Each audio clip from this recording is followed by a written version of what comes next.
मेरी हिंदी की राइटिंग अच्छी थी, मैं क्या करता था, हिंदी की राइटिंग में लिखता था, चाहता था टाइप वाले गया, टाइप में उसको करवाता था तो उल्टी सुल्टी करता था, तो 3 पर 4 मेरी राइटिंग अच्छी नहीं थी, उसका दोस्त नहीं था, तो 3 पर 4 में करेक्शन कराता था तो झुंझला आएगा, मेरे बोलता आप दूसरे से कराओ। उसमें क्या था कि टाइपिंग की वो हमारे कंप्यूटर की क्लास भी लगती थी सिखाई टाइपिंग की। मैं एक दिन गया, वो झुंझलाया हुआ था, भाई साहब अपना ले जाओ। मैंने कहा एक काम करो यार, इसको थोड़ा प्रेसाइज कर दो, कॉम्पैक्ट फाइल बना दो, तो मैं दूसरी जगह कर लेता हूँ चेस्टा। तो बोलता है छोट, इतने में उसका मालिक आया, क्या इतनी देर हो गई, क्या हुआ? बोला ये बोलते छोटे छोटे छोटे छोटे थे, तो इनको बोलो छोटा छोटा, कहीं और में आएगा, तो जितने बैठे थे सब हंसने लगे। अब देखिए, अब आपको सीखने लायक बताता हूँ। मैंने कहा इतने बड़े गम के माहौल में मेरे चलते लोग हंस दिए, कितना बड़ा सौभाग्य मेरा कि मैं आज के माहौल में हंसने का कारण बना। अच्छा, अब क्या हालत थी सोच सकते आप। तो ये जो नेगेटिव को पॉजिटिव करने की ताकत है ना, ये होनी चाहिए साथ। नकारात्मक को सकारात्मकता में बदल देंगे। उपहास को भी आप, जब मैं सच कहता हूं काटो खून नहीं, हालत ये नहीं काटो तो खून नहीं, क्या बोले चुप। आप में होनी चाहिए थी ताकत। आपकी जिंदगी में हालत के लाइन में होता तो जज साहब भाग जाते होंगे। थोड़ी उन बातों को समय में खेले, कहीं ना कहीं हो सकता है ज्यादा अच्छा काम हो रहा हो। ईश्वर ने मेरे को इसी के लिए बनाया हो, ये भी हो सकता है। इसी को सोचूं मैं पॉजिटिव, इसी को लूं। तो मेरा कहने का मतलब, और भी हमारे बीच कोई टीम है, आप लोग जो समय दे सकते, देखिए तुम मुझे समय दो, मैं तुझे नया समाज दूंगा। मुझे समय चाहिए। आप में से वो कोई सज्जन इच्छुक हो, जिसके पास में समय हो समाज के लिए दे, इस सृष्टि का आइए। कौन आ रहे कोई? एक नाम आया हुआ राजेश जी सोनी देवास।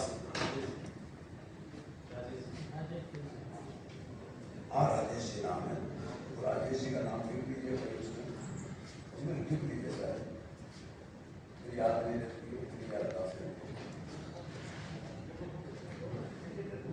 और एक बात और बता देता हूं, मैं अपने बच्चों को भी समझाया और आप लोगों सबको समझाता हूं। जिंदगी का एक गंभीर मंत्र है, जेब में कलम और कागज, लिख लीजिएगा इस बात को। वो इंसान बहुत आगे जा सकता है जिसके जेब में कलम और कागज। याद की एक सीमा होती है, लेखन की कोई सीमा नहीं होती, आप भूल ही नहीं सकते। जो चीज कागज पर उतर के याद मिला दी, ये चीजें सीखी है। मैं कहता हूँ मेरे पास बहुत कुछ है, ये 2.5 किलो में न सिमट जाए, डरिए कि 2.5 किलो में न चला जाए, किलो के भाव नहीं भूल जाओ, ले लीजिए। आप में जी लूंगा, मैं मेरे बेटे में जी लूंगा, मेरे भाई में जी लूंगा, मेरे बच्चों में जी लूंगा, मेरे समाज में जी लूंगा। अमरत्व तो किसको कहते हैं? जब तक आपकी भावना, विचार, आवाज जिंदा है, आप जिंदा किसी भी रूप में, किसी की मुंह से।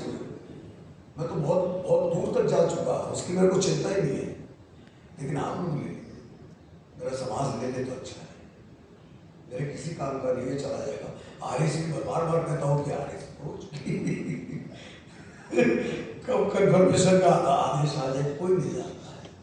तो भाई आप लोगों से सबसे निवेदन है, आप ऐसे बैठे हो, जब इस समय है तो देना सीखो भाई, दिल्ली की कमेटी में जुड़ो।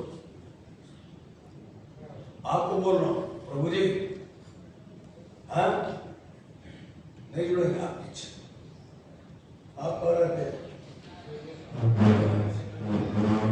दिल्ली रहते हैं ना, तो दिल्ली के लिए युवा टीम खड़ी करो भाई, बूढ़ों को यहाँ पे रहोगे,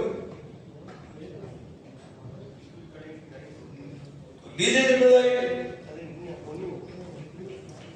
इसी के साथ और कोई बात हो बताइए, और कुछ बोल रहा हूँ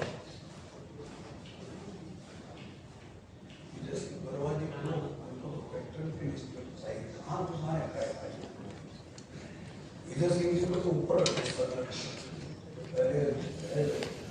संरक्षण भी बनाएंगे, 4 है 5वें हमारे और भाई बन जाएंगे, कहा दिक्कत है, लेकिन छाया नहीं चाहिए।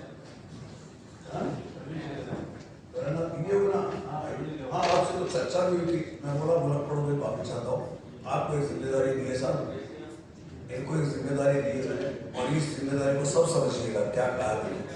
मैंने कहा कि हमारी बौद्धिक क्षमता है अपने अपने यदि ज्ञान को फैकल्टी के रूप में एक हफ्ते में 1 घंटे 2 घंटे का समय एक सब्जेक्ट पर ले ले। इस बार आपने लिया, अगली बार इन्होंने लिया, जो इनकी एक्सपर्टीज है उसको फैकल्टी के रूप में लेकर के कुछ चार्जेस रख दे, लेकिन यदि कोई आर्थिक रूप से कमजोर है तो किसी को एहसास न कराए, कभी किसी को एहसास न कराए कि वो आर्थिक रूप से कमजोर है, इसलिए वो वंचित रहेगा।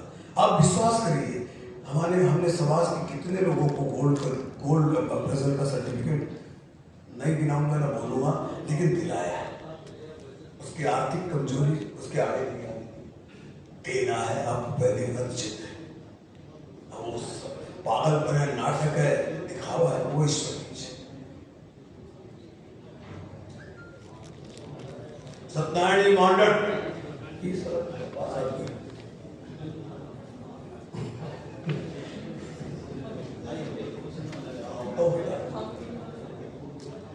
बिना ये बाप नहीं मिलेगा, बहुत बाप मिलेंगे।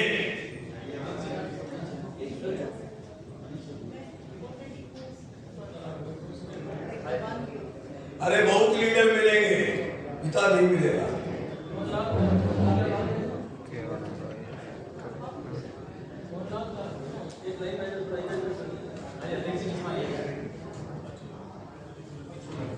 अरे एक ही बात है, ये तो लोगों में खेपड़े आओ